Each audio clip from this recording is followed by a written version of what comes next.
Barat ini ya. Kiai Qurtubi itu kan dia ndak paham, cuman sok paham, kadang-kadang seperti itu, ndak paham tapi dia sok paham itu. Intinya Kiai Qurtubi itu seperti anak kecil lah. Yang namanya membelokkan sejarah itu kan kalau ada data, yang data itu sudah paten dan itu dirubah, itu membelokkan sejarah. Oh, datanya ndak ada kok membelokkan sejarah. Tangki pule gak ngerti Kiai Qurtubi. Ya mungkin karena merasa sebagai ketua FPI mungkin. Kita kiprahnya mungkin sama bosnya.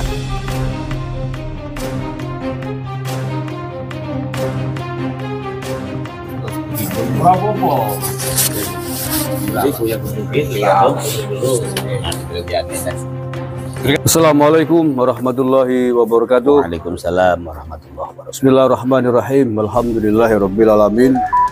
Allahumma shalli ala sayyidina Muhammadin wa alihi washabihi ajmain. Ma ba'du. Saudaraku sebangsa setanah air yang saya cintai, saya banggakan, ketemu lagi dengan wong-wong Banyumas dari lereng Gunung Slamet. Alhamdulillahirrabbilalamin, pada malam hari ini saya ditemani oleh Raden Mas Kiai Muhammad Salim. Beliau zuriat dari Sunan Derajat. Betul nggih, Kiai? Sunan Derajat bin Sunan Ampel. Ya. Alhamdulillah. Sehat, Kiai? Alhamdulillah. Hari ini sehat, sakit rabuh mriki. Amin. Bisa ke sini. Terima kasih dengan sedulur-sedulur kabeh. Oke, terima kasih Kiai. Begini Kiai, Ya. Di media sosial hari ini masih cukup ramai terkait polemik nasab Balawi dan nasab Sunan Gunung Jati. Ya. Berawal dari Bahsul Masail di Cirebon kemarin di pondok pesantren apa namanya? Benda Kerep.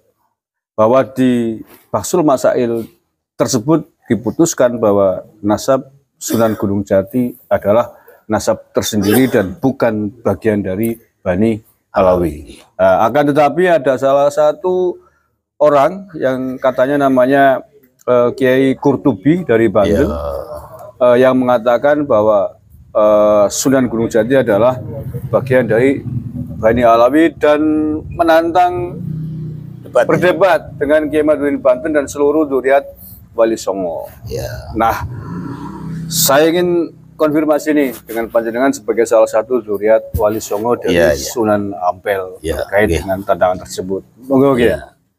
Sebenarnya begini ya, keputusan yang terjadi kemarin yang sudah disepakati di Benda Kerep itu sebenarnya suatu keputusan yang sudah mewakili, yang sudah mewakili. Khususnya bagi kami zuriat para Wali Songo, ya itu sudah mewakili, dan umumnya itu bagi masyarakat atau rakyat Indonesia itu sudah mewakili. Tetapi kenapa terjadi lagi suatu kritik atau sesuatu yang menjadikan mereka tidak bisa menerima ini? Mungkin karena ada ini agenda yang terselubung, ya, yang dimiliki oleh kalangan-kalangan tertentu yang tidak menerima hasil keputusan itu karena mereka merasa dirugikan. Nah, sebenarnya yang rugi ini kan karena mereka sendiri tidak hadir pada waktu perdebatan di Benda Kerep. Nah, salah satunya ini Buya Qurtubi, ya. Nah, Buya Qurtubi ini kalau menurut saya, kalau menurut saya itu Buya Qurtubi ini seperti anak kecil, ya. Nah, seperti anak kecil. Lah, kenapa seperti anak kecil Buya Qurtubi ini? Buya Qurtubi kan tahu, ya. Buya Qurtubi itu nasabnya itu bersambungnya kemana? Kemana Ki? Dia bilang katanya ke Sunan Gunung Jati kan? Katanya begitu. Bener kan? Ini harusnya kan Buya Qurtubi itu harusnya paham diri lah, ya. Dia harus paham diri bahwa nasab Buya Qurtubi itu kalau ya menurut Robitoh atau menurut itu kemarin ada statement Pak Arif bin Semi itu kan nasabnya terputus. Oh ya. Ya, yang mengatakan bahwa Wali Songo itu tidak memiliki keturunan laki-laki, hanya dari perempuan. Terus sekarang Buya Qurtubi mengaku zuriat Sunan Gunung Jati dari garis laki-laki. Nah, ini kan berarti ada permasalahan tersendiri yang harus diselesaikan oleh Buya Qurtubi. Baru dia berurusan dengan Kiai Imaduddin. Ya. Nah, karena kalau Buya Qurtubi ini ngotot, sedangkan dia itu kan segrup dengan ya Pak Ibn Alawi kan, Iya. segrup kan. Lah ketika dia segrup maka dia harus menerima konsekuensinya bahwa nasabnya itu terputus, tidak bersambung ke Sunan Gunung Jati. Kalau dia tidak bersambung dengan Sunan Gunung Jati, terus dia mengajak Kiai Imaduddin, masalahnya apa? Kenapa dia tidak menerima? Oh, nasabnya saya terputus kok. Kalau nasabnya sudah terputus kan sudah legowo. Sudah dibuang, masa diambil lagi. Lah, ini kan terus dia kok ijik-ijik ini.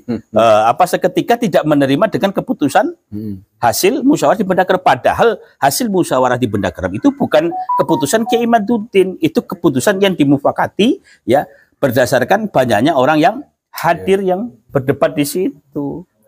Kabarnya Robito Alawiyah diundang waktu di Benda Kerep. Ya, tapi kabarnya memang diundang, tidak datang. Nggak Jadi kita tidak tahu masalahnya apa kok tidak datang. Apa mungkin karena mereka tidak sanggup atau tidak memiliki keberanian untuk datang ke Benda Kerep, kita tidak tahu semua. Ya. Dan tahu-tahu juga ikut tidak terima. Ini seperti itu. Lah itu yang katanya tanggal berapa? 25, 26 apa yang dikatakan oleh Pak Qurtubi itu siapa penyelenggaranya dia? Apanya itu? Yang menyelenggarakan atau menginisiasi kabarnya siapa itu? Oh, itu dari Banten. Banten. Dari Banten itu. Ya kita juga tidak tahu kok Banten ingin mengadakan percepatan kembali tentang hasil keputusan yang di Benda Kerep Cirebon itu. Iya. Ya. Itu seperti ini penuh dengan ini kejanggalan-kejanggalan yang patut kita curigai sebenarnya. Ada apa sebenarnya seperti ini? Apalagi ini yang ngotot itu Buya Qurtubi ya. Apalagi Buya Qurtubi. Dan sebagai informasi Kiai, barangkali Kiai mungkin belum tahu, syukur-syukur udah tahu. Buya Qurtubi itu adalah hari ini ya. Iya. Ketua Umum DPP FPI Pusat. FPI yang sudah disulap namanya menjadi Front Persaudaraan Islam. Iya. Kalau FPI yang awal kan sudah dibubarkan oleh negara, Front Pembela Islam. Nah, ketika belum dibubarkan, dia itu ketua FPI Provinsi Banten. Provinsi Banten. Setelah berganti nama, Nulung Sumi Carawang Cilacap. Iya benar. Nulung Sumi ganti kulitnya menjadi Front Persaudaraan Islam. Nah, dari jabatannya itu maka kalau saya bisa memahami bahwa ya wajar kalau mati-matian membela grupnya para habaib.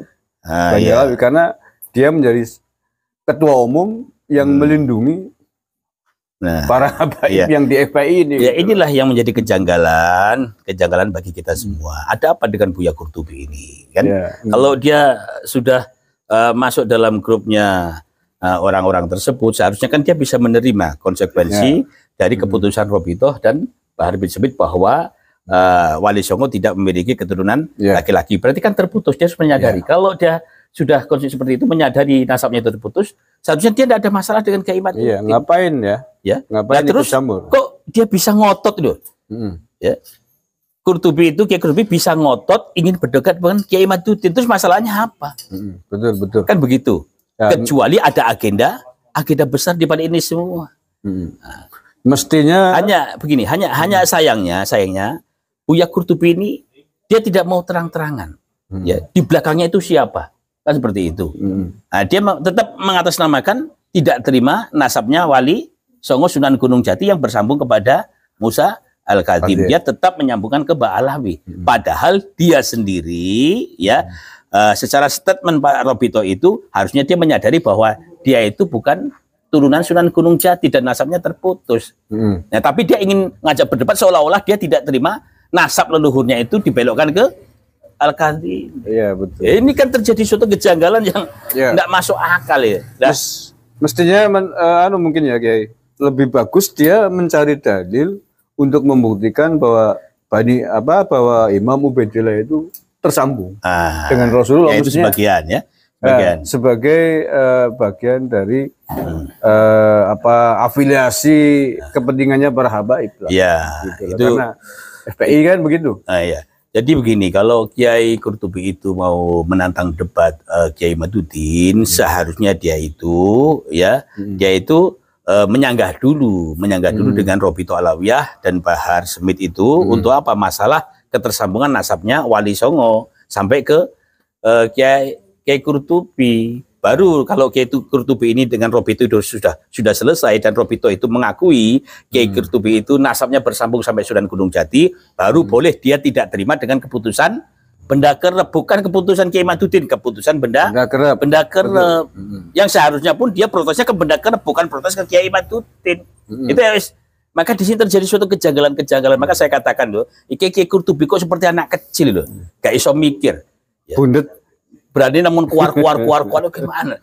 Loh, dia tidak punya kepentingan, tidak punya kepentingan nasab Sunan Gunung Jati mau bersambung ke Ubaidillah atau bersambung kepada Musa Al-Khadim, tidak ada kepentingan nih, karena dia ya secara konsekuensinya terputus nasabnya dengan Sunan Gunung Jati. Kalau mau ngajak debat Kiai Maduddin, harusnya dia perbaiki dulu nasabnya agar benar-benar nasabnya itu tersambung dan diakui oleh Robito serta diakui oleh Bahar Smith. Nasabnya terputus lah, mau debat sama Kiai Maduddin lah. Kiai Maduddin melayani apa nih? Kiai Maduddin itu mau melayani kalau benar-benar nasabnya tersambung. Nasabnya kan tidak tersambung, dilayani apanya itu? Betul. Kan ngoten. Ya. Nah, maka ini terjadi kejanggalan-kejanggalan. Nah, terkait dengan itu sebagai sama Dzurriyyah Wali Songo, Kiai, mungkin panjenengan punya masukan atau saran apa dengan sesama Dzurriyyah Wali Songo yang lain, khususnya Dzurriyyah Sunan Gunung Jati Banten, Kiai Maduddin Sais. Menurut dengan ajakannya Qurtubi ini, kira-kira menurut Kiai sebaiknya gimana? Kalau menurut saya itu tidak usah dilayani lah. Gitu ya, orang tidak jelas itu tidak usah dilayani. Karena rekornya kan kita tahu. Rupanya ini Kiai Qurtubi ini kan orang FPI. Bahkan dia dari pembesar FPI. Itu saja intinya. Ketua umum ya? Ketua umumnya kan. Nah, jadi kalau menurut saya ini sudah keluar dari jalurnya saja. Ada agenda-agenda yang lain yang terselubung dari permasalahan nasab ini. Karena nasabnya tidak bersambung sampai Sunan Gunung Jati. Berarti kan objektivitasnya kita ragukan. Oh iya, jelas, sangat kita ragukan. Jelas. Karena ketua umum kita ragukan itu. FPI artinya kan dari statementnya itu, di videonya itu kalau kita simak itu kan sudah vonis bahwa Kiai Mat CS sebagai orang-orang kelompok yang songong, maksudnya sampai gitu, sekasar itu, membelokkan nasab. Artinya kan sudah menjustis, membuat kesimpulan. Nah, sementara kalau konteksnya diskusi ilmiah kan mestinya harus terbuka dulu, bukan mencari ini kan jadi lucu ya. Nah, jadi kan lucu loh. Yang membelokkan nasab itu siapa? Nah, itu kan gitu loh. Terus apa kepentingannya Kiai Maduddin, Kiai Qurtubi seperti itu? Dia tidak tersambung nasabnya sampai Sunan Gunung Jati kok. Betul. Kalau dia nasabnya benar-benar tersambung sampai Sunan Gunung Jati, bolehlah dia tidak terima, kan? Mungkin dia tidak terima ini nasab kakek leluhur saya kok bisa dirubah-rubah gini. Mungkin boleh. Tapi kan nasabnya tidak bersambung. Orang kata Robito nasabnya terputus kok, kata Bahar Smith itu. Bahar Smith katakan ini dari Robito. Ya, kan aneh, orang nasabnya terputus, tidak ada kaitannya dengan Sunan Gunung Jati, lah kok tidak terima, kan aneh. Seharusnya tidak terima itu kan pihak-pihak yang memang ada hubungannya dengan Sunan Gunung Jati atau dengan yang lainnya, itu seperti itu. Iya. Kalau berbicara Sunan Gunung Jati, berarti kan berbicara Syekh Maulana Jumatil Kubro. Ya kan? Lah Syekh Maulana Jumatil Kubro ini bukan leluhurnya Sunan Gunung Jati saja. Lah Syekh Maulana Jumatil Kubro ini juga leluhurnya Sunan Ampel, Sunan Derajat. Lah seharusnya yang tidak terima itu Sunan Derajat. Ya, dari itu dia Sunan Derajat. Tapi kita sebagai Sunan Derajat menerima karena ini adalah hak, ya, hak pelurusan sejarah. Dari mana kita ketahui? Dari bapaknya Sunan Ampel sendiri yang bernama Syekh Ibrahim Asamar Kondi. Lah maka kuncinya kan di sini. Syekh Ibrahim Asamar Kondi atau Asmoro Kondi. Lah kuncinya itu di Samarkandinya ini. Nah, maka dari Samarkand inilah nanti akan dicari kajian-kajian tentang sejarahnya Syekh Ibrahim. Itu seperti itu. Nah, yang tidak terima orang tidak punya kaitannya kok terima, itu saja kuncinya di sini. Ya kalau mau jujur kan sebenarnya kalau Kiai Qurtubi menuduh Kiai Mat CS termasuk panjangan membelokkan sejarah, kan apakah bukan sebaliknya kan gitu? Apakah bukan sebaliknya membelokkan sejarah Rasulullah, Dzurriyyah Rasulullah yang ternyata di manuskripnya Kiai Mat yang ditemukan pada abad ke-5 tidak ada Ba'alawi. Berarti kan membelokkan sejarah ini. Ya. Apakah bukan ibarat maling teriak maling kan? Ibarat ini ya. Kiai Qurtubi itu kan dia tidak paham, cuman sok paham, kadang-kadang seperti itu. Tidak paham tapi dia sok paham itu. Intinya Kiai Qurtubi itu seperti anak kecil lah. Yang namanya membelokkan sejarah itu kan kalau ada data yang data itu sudah paten dan itu dirubah, itu membelokkan sejarah. Oh, datanya ndak ada kok membelokkan sejarah. Justru yang membelokkan sejarah itu ketika mereka tidak bisa membuktikan sejarah tapi mereka buat sejarah tersendiri. Itu seperti itu. Nah, ya. Mestinya kan itu tuduhan buat mereka sendiri kan.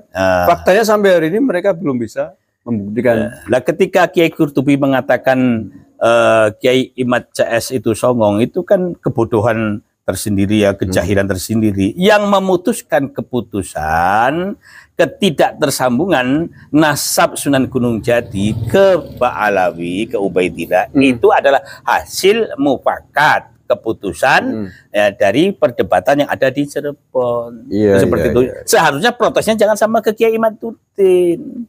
Seperti itu. Lah kok protes sama Kiai Imaduddin, marah-marah seperti sama Kiai Imaduddin. Nah, ini kan kesongongan Kiai Qurtubi gitu. Ya. Malah justru Kiai Qurtubi itu yang songong cara saya.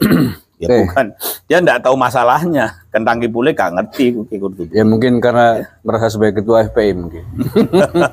Ditagih perannya mungkin sama bosnya. Ya seharusnya kan kalau dia sudah pengalaman menjadi ketua kan harusnya berbicara itu sesuai dengan alur ceritanya.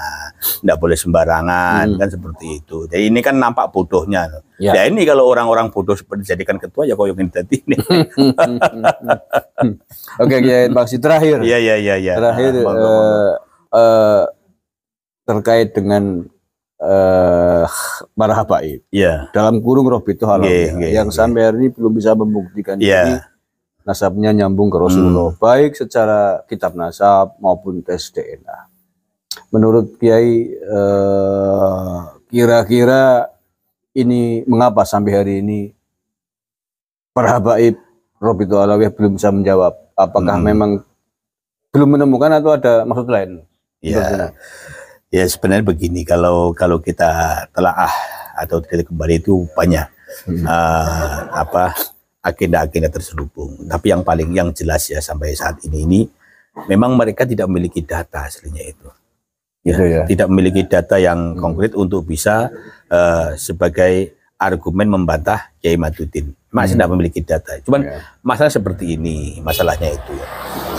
Selama ini Robitul Halawiyah itu kan mengklaim, mereka mengklaim bahwa mereka adalah lembaga nasab yang paling soheh.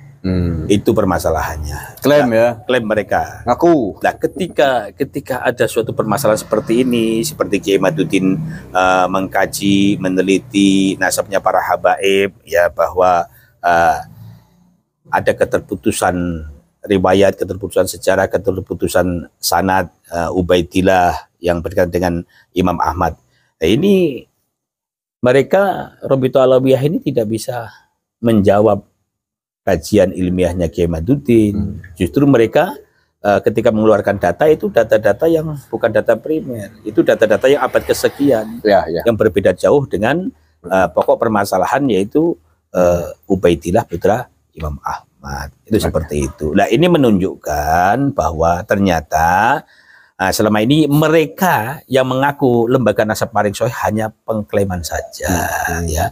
Nah, nyatanya apa? Nyatanya mereka tidak memiliki data, tidak memiliki sumber-sumber data dalil yang mereka gunakan untuk menjawab Kiai Imaduddin, dan ini menunjukkan berarti lembaga nasab Robitul Halawiyah ini ada kedustaan dan pembohongan publik lah. Tadi paling terakhir. Paling terakhir bahwa kita semuanya kan terhubung secara ideologis dengan Nahdlatul Ulama. Tapi faktanya sampai hari ini pun kita belum mendengar bahwa Nahdlatul Ulama secara organisasi